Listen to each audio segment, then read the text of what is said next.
মঙ্গলবার বন দপ্তরের জায়গা অবৈধভাবে দখল করে বাজার নির্মাণকে কেন্দ্র করে উত্তপ্ত কৃষ্ণপুর বিধানসভার শালবাগান এলাকা। ঘটনা সামাল দিতে গিয়ে সাধারণ মানুষের মুখে নিজের ব্যর্থ পরিচালনার আর্তনাদ শুনে রীতিমতো লেজে গোপরে মন্ত্রী বিকাশ দেববর্মা। মঙ্গলবার বন দপ্তরের জায়গায় অবৈধভাবে দখল করে বাজার নির্মাণকে কেন্দ্র করে উত্তপ্ত কৃষ্ণপুর বিধানসভার শালবাগান এলাকা। জানা যায়, মুঙ্গিরকামী থানাধীন কৃষ্ণপুর বিধানসভার জনজাতি অধ্যুষিত শালবাগান এলাকায় আসাম আগরতলা জাতীয় সড়কের পাশে নতুনভাবে বন দপ্তরের জায়গা অবৈধভাবে দখল করে দোকান করে তোলার মধ্য দিয়ে নতুন একটি বাজার নির্মাণের খবর পৌঁছায় প্রশাসনের কাছে। এই খবর পেয়ে তেলিয়ামুড়া মহকুমার প্রশাসন সহ বন দপ্তরের এবং পুলিশের একটি যৌথ দল জায়গা দখলকারী স্থানীয় লোকজনদের সঙ্গে কথা বলার জন্য যায়।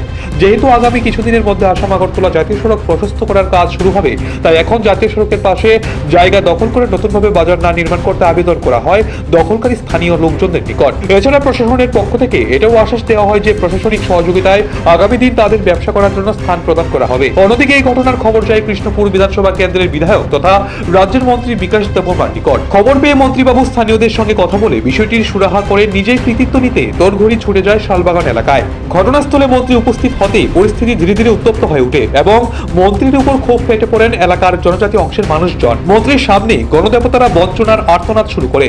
মন্ত্রী বিকাশ দেববর্মার উপর ক্ষুব্ধ এলাকার মানুষেরা মন্ত্রীর সামনে নিজেদের বঞ্চনার রাশি রাশি অভিযোগ তুলে ধরেন এবং মন্ত্রীর ব্যর্থ পরিচালনাও আঙুল দিয়ে দেখিয়ে দেয়। সাধারণ মানুষজনদের অভিযোগ, মন্ত্রীবাবু নাকি ভাত দেওয়ার মুরুত নেই, আবার সাধারণ মানুষজনের পেটে লাথি মারতে চলে এসেছে। তৎসঙ্গে আরো অভিযোগ করেন যে ওনার বিধানসভার প্রধানমন্ত্রী আবাস যোজনার ঘর থেকে শুরু করে সমস্ত ধরনের সরকারি সাহায্য সহযোগিতা থেকে বঞ্চিত হচ্ছেন মানুষ এবং এলাকার বিন্দুমাত্র কোনো উন্নয়ন করতে পারেনি মন্ত্রী বিকাশ দেববর্মা। তাছাড়া এই সকল বঞ্চিত মানুষজনেরা মন্ত্রী বিকাশ দেববর্মাকে ভোট দেওয়ার বিষয় নিয়েও পরিতাপ প্রকাশ করেন। সব মিলিয়ে বলা চলে গণদেবতার মুখে নিজ বিধানসভার মন্ত্রী বিকাশ দেববর্মার ব্যর্থ পরিচালনার এই বৃত্তান্ত শুনে একেবারে লেজে গুপরে অবস্থা মন্ত্রী বিকাশের। অবশেষে লেজে গুপরে হয়ে শালবাগান এলাকা থেকে পরিত্যাগ করেন। এই মুহূর্তে রাজ্যের সব থেকে বিতর্কিত মন্ত্রী বিকাশ দেববর্মা।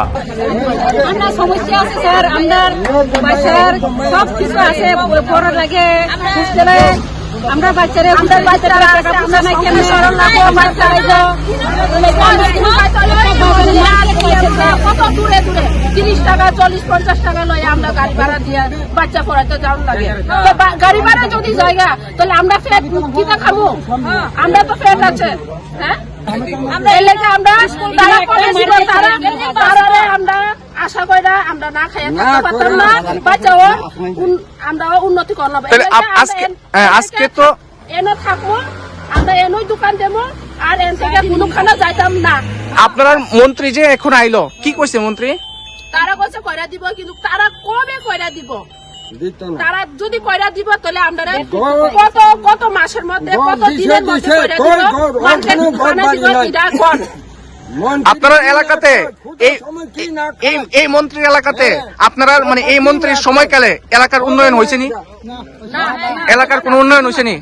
ভোট দেওয়ার সময় শুধু ভোটের সময় শুধু ইয়া করে। আচ্ছা, আপনারা এখন কি কই? ভোটের সময় শুধু আমরা বুদ্ধি তো এমন দেবো তেমন দেবো কই? এখন আমরা একটা ভালো স্কুল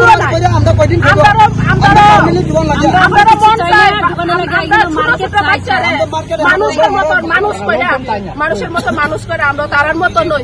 সিএম সব কিছু ছোট বড় হোক লেখাপড়া করতে চাই, তাই আমরা কেমনে করুম?